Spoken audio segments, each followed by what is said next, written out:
My life story took place in May when fitness centers and gyms were filled with aunts of all ages wanting to lose weight. That time, my aunt became a victim of the fashion for a sporty figure. In principle, she should have started worrying about it 15 years ago. At 47 years old, she had flabbed so much that she looked like she was 60. And then she had a boo. Her first 2 husbands had run away from her a long time ago, so she had to ask me to take care of her. I must admit, Aunt Molly took a very responsible approach to losing weight. She severely restricted herself in eating, never missed a single training session, and worked out to the fullest.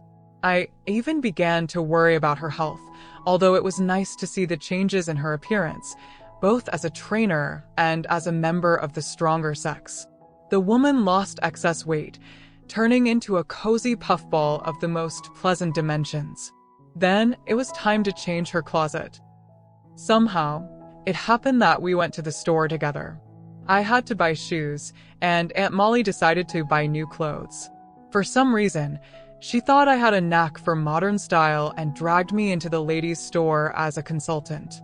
Gradually, I got into the taste and began to advise open dresses and provocative blouses.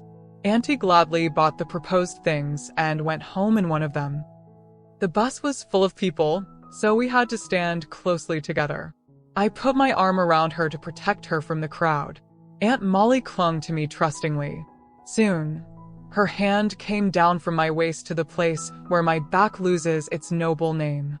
I stared at the woman, perplexed, although frankly, it felt good, especially since I'd broken up with my girlfriend a long time ago and felt some of the natural needs of a young man. Aunt Molly winked at me, gave me a couple more strokes, and took her hand away. The next few days passed as usual, and on Friday, I stayed on duty in the evening. I had to close all the windows, check for visitors, and lock the doors. Aunt Molly came in late and ran around the exercise equipment until the last minute. I even had to wait for her to take a shower.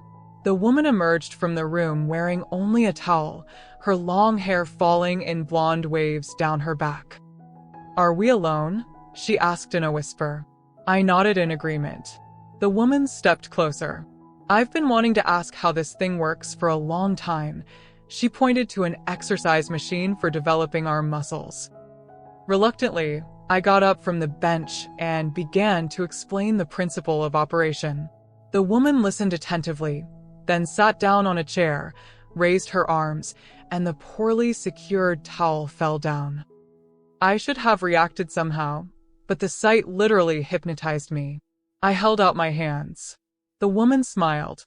"Are we going to stay here, or are you going to put the towel down after all?" she asked with a sly smile. Without a word, I rushed to fulfill the instruction. That evening, all of the exercise equipment was put to the test by us. It was an unforgettable practice that I remembered for the rest of my life. Dear friends, thank you very much for watching. Leave comments, put likes, share with friends, and subscribe to the channel.